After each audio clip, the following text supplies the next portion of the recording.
What happens when it happens? What can and must I do when it has happened? And what helps us to prevent from happening? And that, a warm welcome for our data resilience webcast today. And yes, it goes about data resilience and cyber resilience. Who could answer the questions better than our guests today? A white hat hacker and digital forensic expert who steps in when companies, had a really impact. And he will give us fascinating insights from real incidents, of course, different scenarios, but also recommendations how to improve our infrastructure and to prevent from further hacks. And yes, backup is important, but backup and restore infrastructures and backup alone don't help us. Therefore, we also look into the necessary platforms and solutions, and of course, corresponding added value of these for us, and especially for these scenarios. And for this, we have invited a really top expert from our global portfolio management.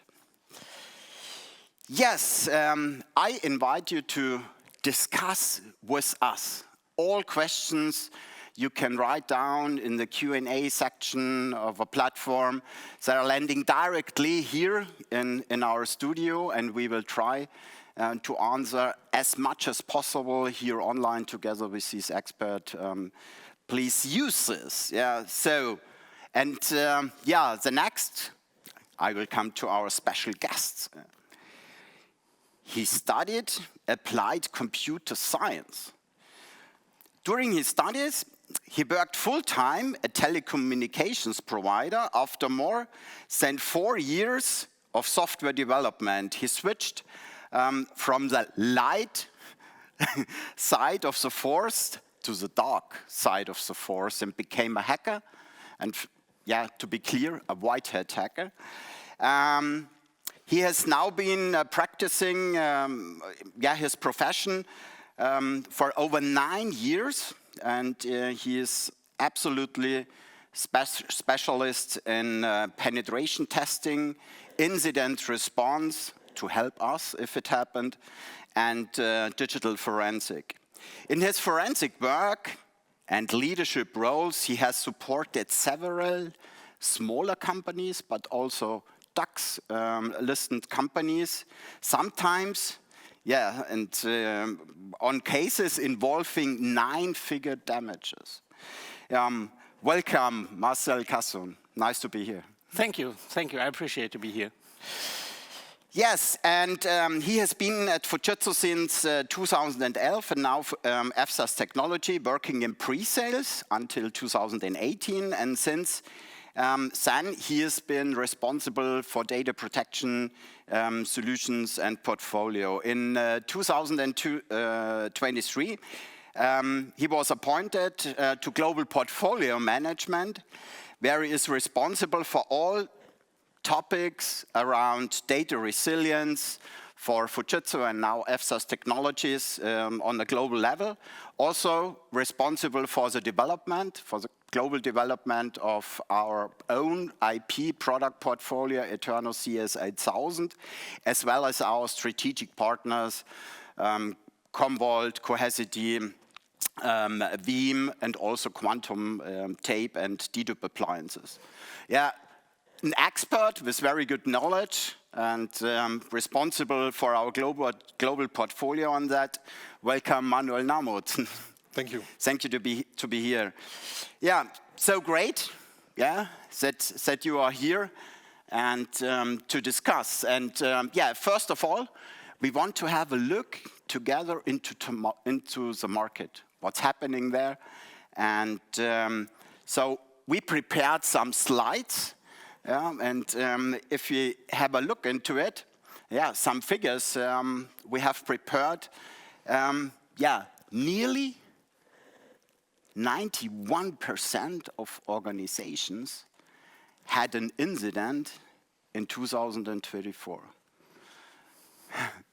You have no work, yeah, if it would not be. That's true. So it's a big part of my work. And yeah, in 2024, we had quite a lot of incidents, yeah. Yeah, I think so. And the number of days, yeah, for between identification and also, yeah, and the time where the hacker or the people had access to the data was around, in average, 277 days. 277 days where hackers or something else, had access to our data. Really big number of time. Yeah. And the average number of days without digital business, it means, okay, how long does it take from day 0, if it happens, where he is recovered is in average in his study, and this is European-wide, and also small companies, big companies, it was in average 90 days. What is your experience on that? In the most cases or most incidents, I would say we are called far too late. Maybe not 90 days in our cases, but when we ask questions like, when did the incident happen? And they said roughly 3 weeks ago, and we said, no, okay, why? 3 weeks ago. Waiting if they call you or your company or exactly, or us. or other experts, because time is really a big issue when you just pass it away. Yeah. So the next number I have with us, 60% of SMBs said shut down within 6 months. It means, okay, they are, in Germany we call insolvenz, they are not on the market anymore. Because no money, market, all customers knows, they cannot trust the company, and so on and so on. Different reasons on that, and the most reason I think is money. They are losing definitely money on that. 60% is especially smaller companies. It's a quite a lot of number. And we see, maybe you can also say this, many hackers will attack backups. Backup as a first target. Why? Why it is? Yeah, it's quite obvious, let's say, because the hackers want to get paid for what they did, to breach into the companies and get the money, basically. And obviously, when you have backups that are functional, it's not the best. It's not the best business. No money for them. will be paid. Yeah. Exactly. So they also targeting the backup infrastructure very often. Last year we had one incident where we came to the customer, and we just see 63% of the delete job of the whole backup infrastructure was already done. So we saw it in progress. Yeah. So it's really quite a lot of number, almost, and roughly it's nearly 70%. So it's and take control of the data. How many people paid ransom? You are also in contact with the real hackers over different dark net platforms, chats, and so on. And around 50% will buy or will pay ransom more than 500,000 euros. In our cases, often the hackers or the ransomware groups try to get roughly 500K, 500,000 euros, dollars, whatever, in the most cases in cryptocurrencies. Yeah, more than, nearly 70%. So the point is, yes, some proof points. And we hear it, I think, daily in the press. I get up in the morning. You told me this morning some cases. And yesterday evening, we talked to different cases. And we will contact it if customers needs help. So you and our teams and so on. And some of the cases we had here on the slide, yeah, the CEO of ASBG or M&S, different customers. Also, yeah, M&S cyber attack disruption costs 300 million pounds, who costs them really, and the business, and also Adidas. I think every people knows Adidas. Yeah, Most likely. yeah, and they have to go to their customers and say, okay, I have lost your data. Yep. I have lost your personality. And this makes something with the customers and also in the confidence in working further together with different companies. So I think this is really a very, very big issue on that. Yes, data resilience and compliance. We know, end of this year, what's coming? NIS2, hopefully. Hopefully, yeah.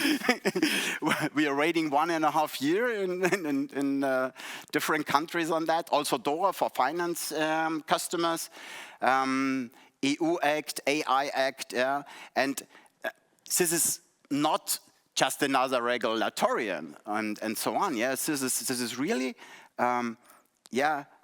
some topics where the CEO or a chief of a company has to pay, and no insurance will pay. They stay in personally. It could be as I write down $10 million or 2% of the revenue in the year. So definitely a high number they have to spend. And don't forget the business. The business and the reputation on the market and all the things. Yes, if we came to AI, you are using AI for defense? Not that much, honestly. But there's also a new business developing AI penetration testing. So we are developing procedures, methodologies to pen testing the AIs to be safe, that they are secure. Yeah. But AI, I think 2-3 aspects. AI for data protection. We are using AI for anomaly detection and something else into the backup software, into the threat-wise or threat scanning softwares, and so on and so on. Yeah. And on the second side, the AI or the data protection. Yeah. Is very important for the AI infrastructure because they have training data. Training data must be secured to be a really training data. Ethicals and also topics. Some trainings comes from Russia or some other countries. You have, but we see that in the result. And also, hackers are using AI. Yes, definitely. In the last few months, or let's say last year, in the past 12 months, so they are much more using AI to attack much more or many more companies to get more in less time. Yeah, and what I see, hackers are working as a company with a CFO for finance and CEO and all the other things. Yeah, so the market, I think it's not only dangerous, and I think prior one for each company is data protection, data resiliency, so having the right platform, and having also some people on the hand who helps me, and you knows very much in deep scenarios in different areas. Please give us some insights. Of course. Yeah, so I brought 4 different scenarios. All of them came from, or come from incident response cases or digital forensic cases. In this scenario, I call the backups. Data resilience is also a big topic in the backups. So we were called, hey, from a customer, we have a problem, can you come to us? And obviously, we try to come to fast as possible to the customers.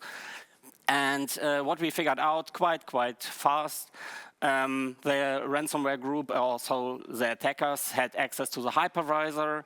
They had domain administrator privileges, and everything was encrypted, basically everything, including the backup servers and the password vaults. So what does this mean? It's quite obvious, because when the backup servers itself and the hypervisors and the domain administrator privileges are combined together, they can basically encrypt everything. And this is what they did. They also included the backups itself and the password vaults. The problem was the IT administrator does not have the password for the backup server. They had an offline backup server, but the password was in the encrypted password vault. So what are the lessons learned about it? We had definitely a very, very big single point of failure. You need strict separation of your backup infrastructure and not to be in the domain or directly on the server itself. And what we also learn about is you need immutable offline backups. This is mandatory and not a luxury. And obviously, what the case also showed us, out-of-band key storage, because otherwise he would have maybe get off the offline backups and could access the backup server itself. I must smile, because Manuel had the right solution for that after that. We will see. Nice. So let's go to the second case. This was basically a hardware issue. We were called, we have two data centers in the same floor, and let's say let's keep it simple. Let's put a LAN cable from data center A to data center B, and everything was fine. The restore job was running. It was running for several hours because we were hundreds of terabytes of data. And then some colleague went to the server right above the backup server. And what happened? It's quite funny and sad at the same time, because he used the LAN cable where the nose was broken. So due to this, he touched the cable, and several hours of time and money, obviously, were lost, because he just touched the LAN cable, and the backup has to, or the restore has to resume from zero. Yeah, from zero. Okay. From zero, Hours. This means, as you see in the last point, resume capable transfers or protocols like rsync, ZFS, whatever you use. Also, it might look like it's a small issue, but also physical robustness. Even checklists help you in such a fast and stressed situation. And obviously, what it's also is teaching us, cable and port fixation. We just lost, I think it was roughly 6 hours, just because the LAN cable nose was broken.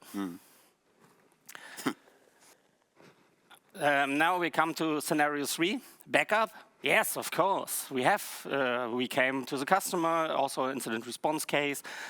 We ask every time the same questions. Do you have a backup? Yes, of course, sure we have. Every time the answer is the same. And in this case, it was exemplary and regular offline backups, really stored in this really, really big safe, most likely like my height. Okay.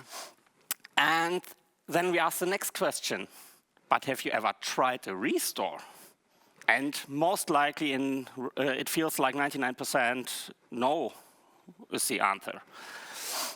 So why was it important in this case? It was important in this case because we had two different versions. So the latest version that they used from the software and it was not compatible with their backup. So what does it mean? They need another service provider just to be hired.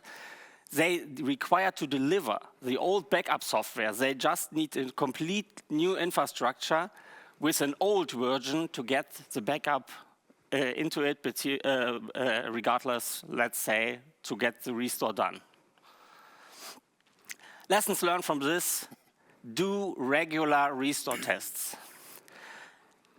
Perform compatibility matrices, migration paths, and also checklists. This helps a lot in this case. Unbelievable. Yeah. Normally, prior one for every company, every backup, storage, IT organization in the companies has, okay, definitely backup and restore, and especially restore is one of my biggest assets for the company. Yeah, and as you always, unbelievable. As you can see on the picture, yeah, backup works and doesn't work. We often call it in incident response cases Schrödinger's backup, because we still don't know if it works or it works not.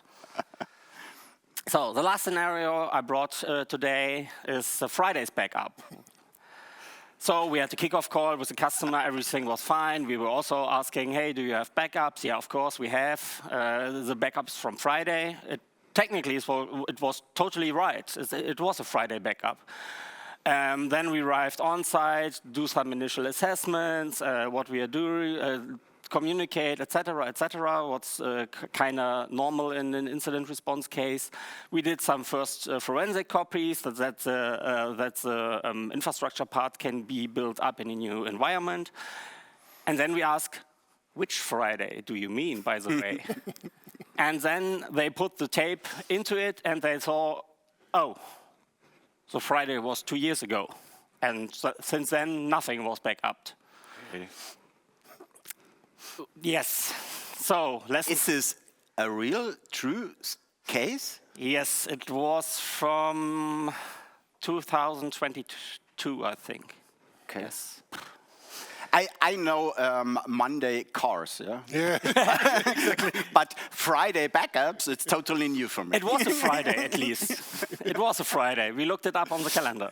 Yep. So what we're learning about this is comprehensive cataloging, clear retention policies, what they should have, monitoring of backup freshness, obviously, because this would occur quite earlier when they have such monitoring. And obviously regular verifications through test restores, as we've seen in the scenario before. But one question from our audience is, what characteristics should a backup restore architecture have to be more secure and helps you to support the forensic?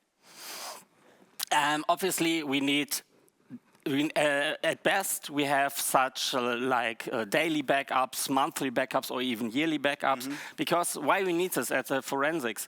When we arrive at a forensics case, incident response case, we do not know when the hacker got in. You showed some slides about 270 days, something like this. So at first, we do not know which backup we can use. Because in some cases, you have the attacker back in your new, white, clean infrastructure, what you are setting up after the forensics. So basically, everything from the lessons learned of the last 4 scenarios, what I showed, what our customers did not do. Okay. Also green room recovery and such things. Yes. Yeah. Okay. So very, very important to bring different versions of backups very fast back. Okay. Yes. So cool. I hope this answers the question. So let's come to a live demo. This is a demo application you can set up on your own. So it's allowed to be hacked. It's located on my local host. So on this machine, I will show you what can easily happen. So I can hack you. Yeah, try harder. And yeah, so you can also practice with this to get hacking skills, etc. So today, in today's time, we have a lot of free and open source, even open source sources where you can learn hacking. So due to this, and due to I cannot hack anything on the internet just because of fun, because this is illegal. So we do it on a test application. So due to we are talking about data resilience, so something with data storages, databases, everything around about data. Let's say, okay, we have a user ID. Let's say we just type in 5. Okay, 5 is Bob Smith in this case. What can a hacker do with this? It's just a minimalized application, as you can see, just a form, sorry, that you can see on the internet quite regularly.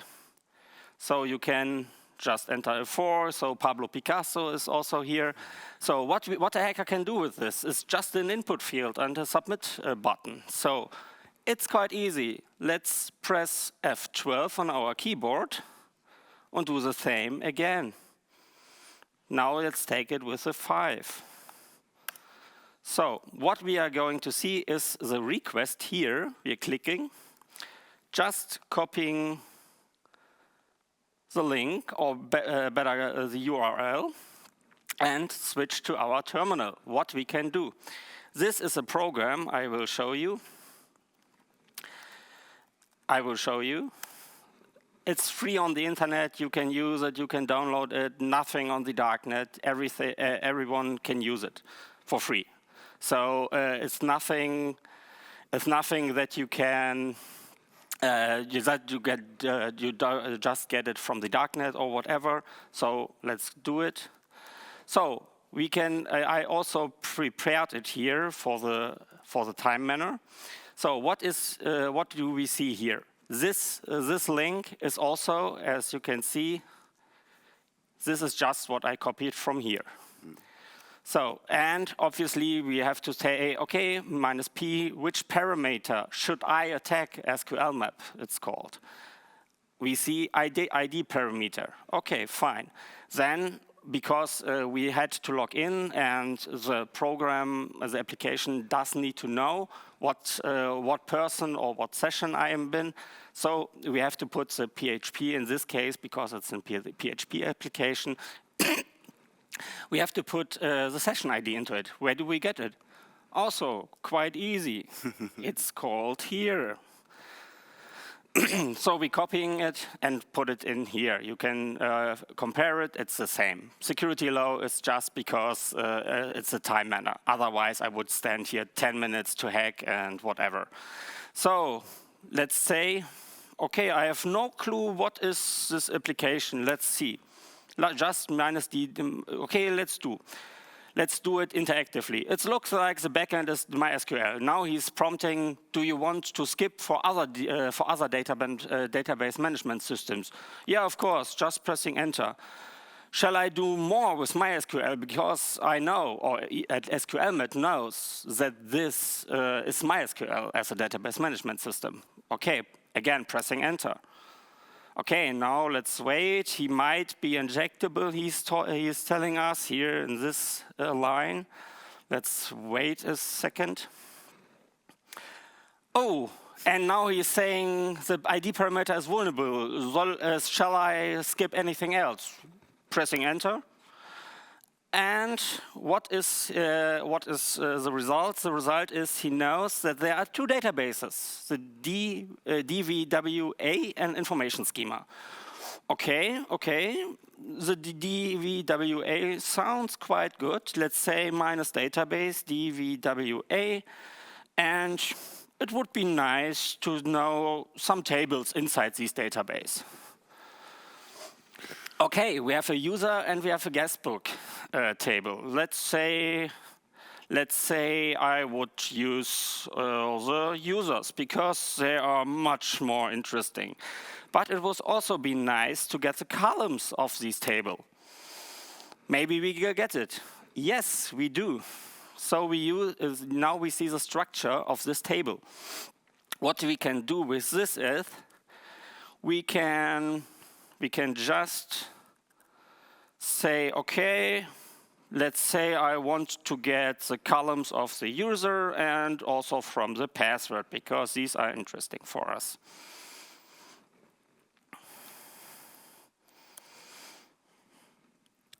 So now he's asking some different questions. Everything else, just pressing enter. Maybe should I attack these hashes in the because we selected the password, the password column. He will try to crack the passwords inside the database. Also, again, just pressing enter. And I don't know what he now wants to me. He just say MD5 generic password he's recognizing. And okay, pressing enter again, so use the default. Again, pressing enter, and let's wait a second. And you can see the passwords coming in from the hashes. So in this case, obviously, we shortened it a bit with the passwords, but in general cases, we have some password cracking clusters that are capable of 14-digit letters passwords to crack them within minutes or even hours or seconds if the complexity is such low. Okay. So in this case, we could also do something like, if it's too complicated, just say, okay, we want directly into the database, nothing else, and we are on the database. So we can do all things what a database is capable of, and yeah, this was how quick it can be to get passwords cracked. Obviously, this is as I said, shortened case for the time manner.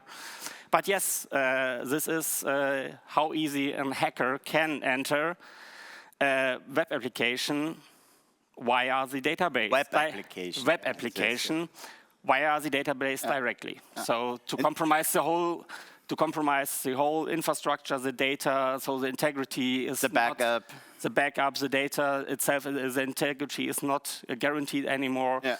So it has a lot of consequences that we are able to see, and just a bonus to crack the passwords. And we can also just edit everything on the database now, because we get access to it. Wondering how easy it is, yeah. And thank you very much. Yeah, very, very interesting. Just pressing enter with a tool on the open source from the open source I do nothing. Yeah, don't touching your. So this was just to show you how easy it can be. So yes, we know some real attacks, yeah, and you showed us very, very good. Yeah, thank you very much. Yeah, and yeah, Manuel, you are responsible, working a little bit together and against with your development people, with your strategy of our product strategy we have globally.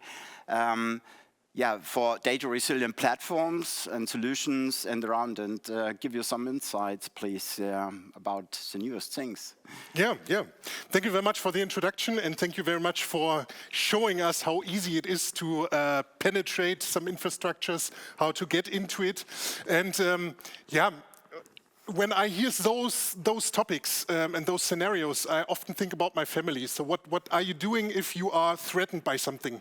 You try to get your family together, to be with your family, to put it in a secure area.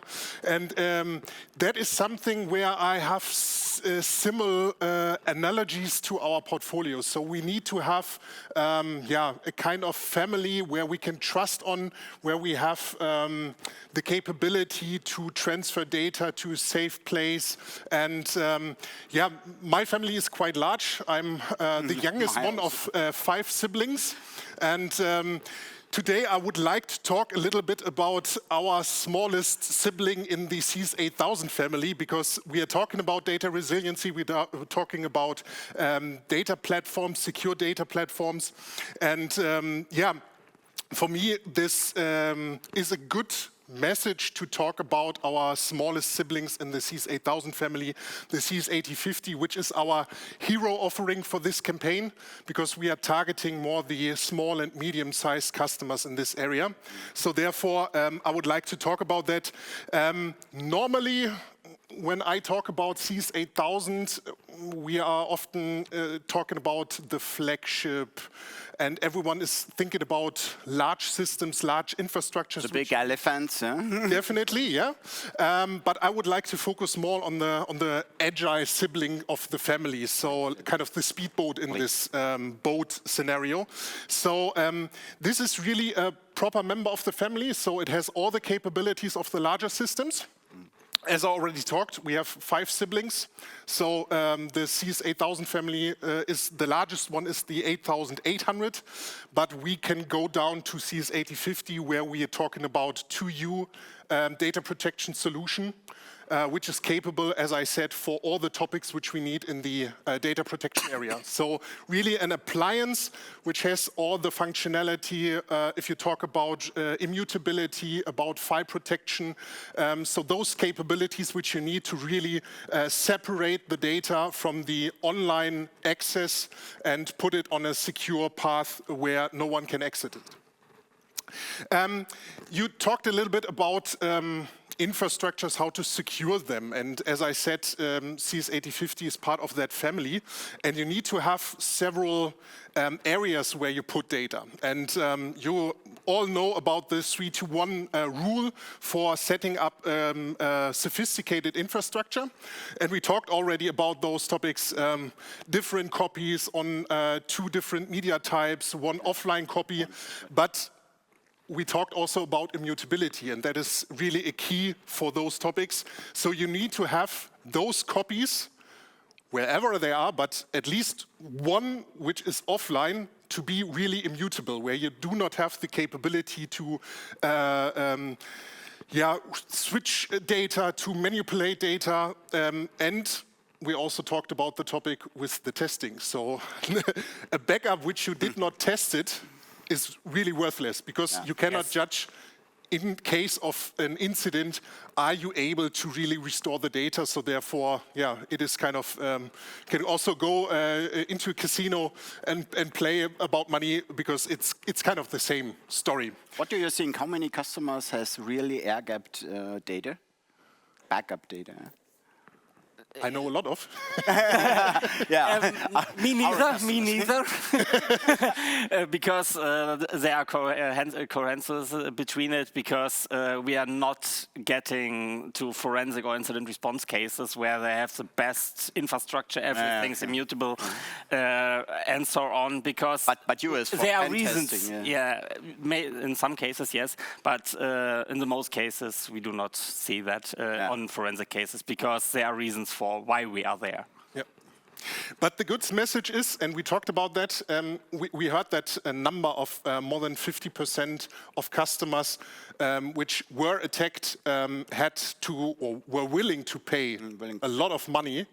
And this is also increasing the budget for data protection, data resiliency topics. So like when you are called, it is after something happened, but in some cases also prior to that. So that is a good message. There's a lot of investment in that area, which is giving IT leaders and storage departments inside a company, or the data protection or the storage admin, if it's just one person, the opportunity to really point out, we need that. We need such an infrastructure. And even if you start small, you have to start with that topic. So it's not a solution to use the old backup server and or the old production server and use it as a backup server. So you really have the opportunity to invest into it. And the budget for it is growing.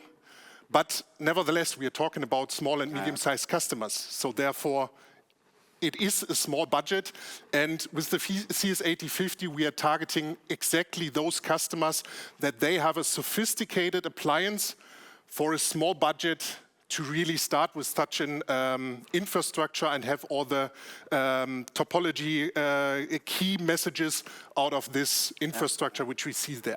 Okay. Yeah, as I said before, budget is a topic. So therefore, we are using all our experience which we have from more than 25 years of development in that area. So we have a lot of history together also with customers. We started quite early to involve our customers into the solution development. So we are doing customer co-creation with our customers, evaluating whether we have all the functionalities which they need, and also, to react on newest developments in the market, as we saw, involving AI for accelerating attacks, for example, which is something, you cannot think about how fast they are evolving their penetration capabilities. And that is something where we need to,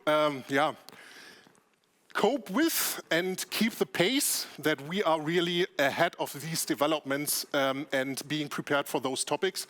So therefore, we are doing the best we can to secure the data on this abroad location, on this CES 8050, to have all the capabilities. And we do not have to rely only on partner products. This is our own IP. So we are developing this software stack, as I said, since more than 25 years, together with our customers. We have our next community with our customers. So very strong community. I don't think there is a second type of community in the market. Yeah. So we are really proud to have such a close relation to our customers, working with them, knowing their pains, also before it is something which is obvious in the press or media. So therefore, we are able to work with them to prepare ourselves for those topics. Really nice. And just to emphasize it, we have 40 developers in Europe, so it is not a Japanese topic or something like this. In contrast, our Japanese colleagues ask us for change requests for this product, so therefore we have really our solution here in Europe and can act very, very fast if there are incidents happening or general developments in the market. So therefore, Swiss of IT. Yeah, definitely. So as I said before, it's kind of the smallest sibling in the family, the agile sibling, and we're doing a lot of investment into new capabilities. The latest development was the focus on object immutability. So we already have immutability for file and virtual tape infrastructures since more than 10 years, but our object interface was something where we were a little bit challenged due to that the backup software developers or vendors already had their implementation of immutability, and we tried to map that with our immutability. In the last version, we had now the opportunity to introduce object immutability, which is something where we say now we have kind of a feature-complete system, immutability for tape, for file, and for object. Object lock, Exactly. So we can lock our objects inside the CES 8000 appliance, and there's no capability to alter the data. It is secured from end to end, from entry point generation of data, over the life cycle of the data, even in the backup system or our CES 8000 appliance as an last line of defense for such topics. And one question of our audience is coming. Are other backup software vendors are also integrated, or I think, can we connect other? Yeah, this is a tricky question, because if you are familiar with the CES 8000 family, we already had some developments in the area, a collaboration with former Veritas, now Cohesity, to have an integration into our appliance. But we decided that this is something which we would like to defocus, because we want to focus more on the appliance area. We noticed the threats coming from the market, from the outside world, and we decided to focus on this appliance logic behind it, to really focus on our solution stack and do not harm that perspective by integrating other software solutions and increasing the threat that there is a vulnerability which we cannot cope with. So we can connect backup software from other bigger or smaller vendors in the open systems, in the mainframe, and so on. Yeah. Yes, of course. We can combine it with all our strategic partners, with Veeam, with Commvault, with Veritas, or yet now Cohesity. So that is possible, but we deprioritize this topic to really integrate it into the solution, to focus more on the appliance scheme for our data protection appliance. Hopefully, this answers the question. But I said we are kind of feature complete, but you know, the development goes on and on. So we are close to have the next release. So our next hardware generation and software version is coming up. And we are focusing on another topic where we would like to increase the security even further. So we all already have the capability to replicate data between SIS 8000 systems. You can copy it to different locations already with backup software. But the topic, as I said, with Object is you need to also have a capability to replicate it, for example, into cloud or another SIS 8000 instance to increase the number of copies which you have. In other countries? Yeah, for example. Okay. So that is something which we will have with the version 10, which is coming up soon. So by end of this year, beginning of next year, we will have that functionality available. And the opportunity is, as I said before, with VTL, you are able to write data to tape, to put it into another location, have offline copies. But with Object, we had that opportunity not in this manner. You were able to copy data via the backup software. But now it is possible with the version 10 that the CS does that transparent in the back end. So the backup software does not have to do the job, and it can concentrate of generating backups, and we are replicating it in the back end. And you have several copies on different locations. As I said before, you can also copy into public or private clouds and have an offline copy where you have the highest number of security copies available. So that is something which is coming up, and there are several other topics. You answered the question also, about long-term roadmap from the audience. Yes. Definitely. So thank you. There's the short-term roadmap with the version 10 coming up quite soon, but we have a plan. Is that end of this year? End of this year or beginning of next year. Okay. It's something we would like to position our new Primergy servers, which are already available, to be configured, and we would like to put that into the market. We have also some new topics like 100 gig interfaces, so increasing the front-end bandwidth. And one very important topic, and this is focusing on CS8050, we will also have all-flash CS8050 with the version 10 or the hardware generation as 18, which is increasing the performance, definitely, not only for the backup, but also for the restore. As we talked about, the longer you take to get the backup data into operation mode again, you lose money. So therefore, it is really key to have a fast backup solution or a data resiliency appliance, which can also put the data back into operation. And different versions and so on. Definitely. One question also from our audience, I think it's going about pricing. Yeah, is this only a solution for big customers or also for small customers? This is definitely designed for small customers. You can use it also in larger scenarios as a kind of additional target, but this CS8050 is definitely for small and medium-sized customers.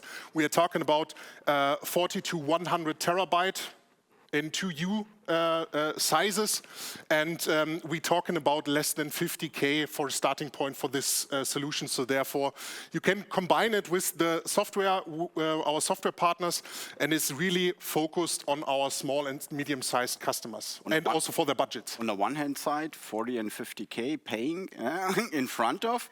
After that, 500,000 K. Yeah, even that, because last year we had an incident where just the production was halted.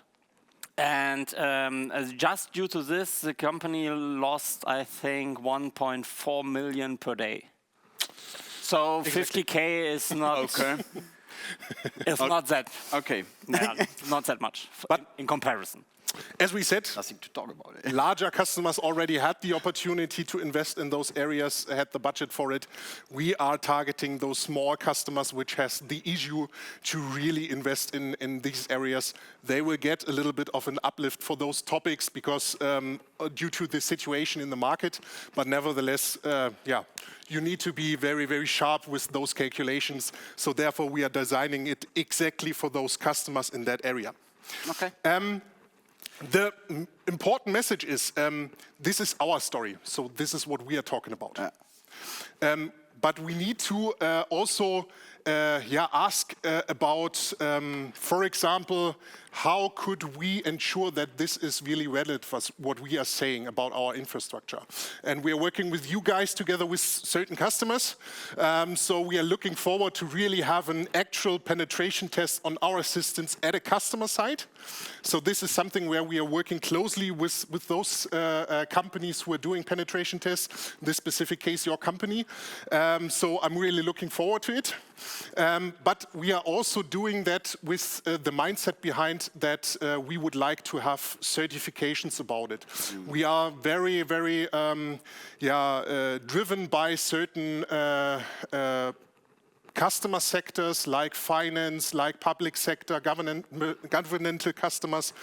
And we are working, for example, with KPMG for having a certification of our immutability topics. So therefore, if we have a look on those regulation topics, whether this is GDPR or NIS2 or DORA, we need to have a proof point. And for certain customers, we are working together, but we need also to have some certifications from certain institutions like KPMG, for example, where we did already a certification for our immutability functionalities. And now, as we have object immutability, we need to test that again with these partners and doing a proper test and certification for it. And nice to see that we have an infrastructure helping the customers to support them to be more compliant, to set up all the legal requirements they got, and so on and so on. So we are helping them. We are not doing the whole, because there are much more processes and so on behind it. But helping them from the infrastructure side to support and to set up, reliable and immutable infrastructure. Very good. Definitely. So therefore, my closing statement. We are talking about the small systems which are capable of being ready for SMB markets. They can be used in larger infrastructures, but CS8050 is really designed for those smaller customers where you are coming into the company and finding out, okay, it is challenging to have a proper infrastructure. So therefore, starting small, you can grow to larger infrastructures later, but start now because there's no time to waste. So therefore, this is really a solution from us, from EFSAS, from Fujitsu, and we are working closely together with our customers. We have a kind of customer co-creation scheme, so we are developing further and further. We have, with the object channel into our systems, we have now a feature-complete system where we have, from a security point of view, the necessary functionality. We will have the next release coming up quite soon, where we have all those capabilities inside. And I have to repeat it. It is a small solution for small customers, small and medium-sized customers. So starting with 50K, this is an investment which is necessary, unfortunately, but I guess it repays if you do that prior to any event or incident which is happening. So therefore, I would like to welcome all of you in the CS8000 family soon. And thank you for the attention and for having the opportunity to talk with you. And a very, very fast system, also Definitely. with flash inside, Definitely. So very good, very, very, very good. One question is it possible to have a test? Yeah, of course.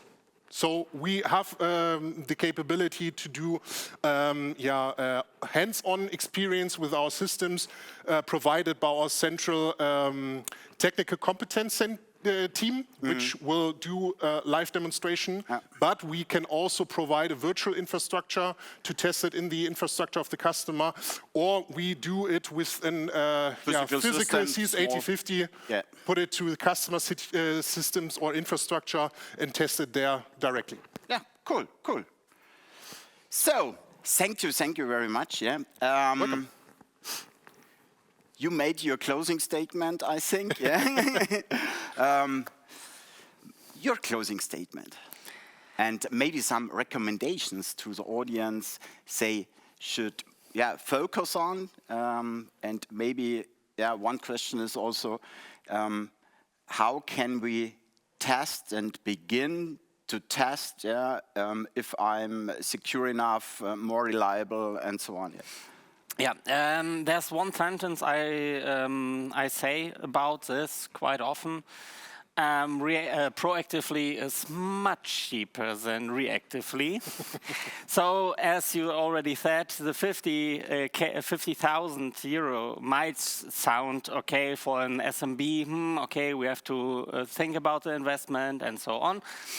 But believe me, when your production or you cannot work at all, you cannot answer emails for days or even for weeks. For 2 years ago, we had a case where the customer wasn't able to work for 3 months. So we are with the 60%, I think it was, for the SMBs.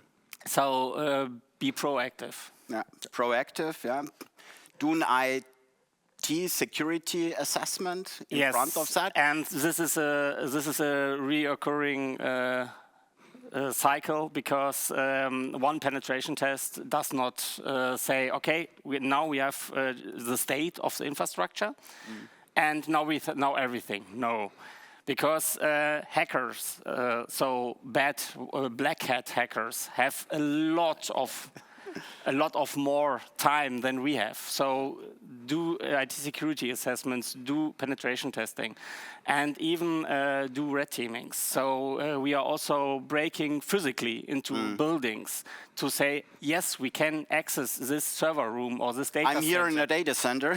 Exactly, we do this. And so, yes, this might be an invest, maybe like with the server, 50K and the assessment. Or finding a LAN cable into the entrance section. Exactly, it doesn't really matter. So, yes, these are all investments, but they pay back in the future. Okay.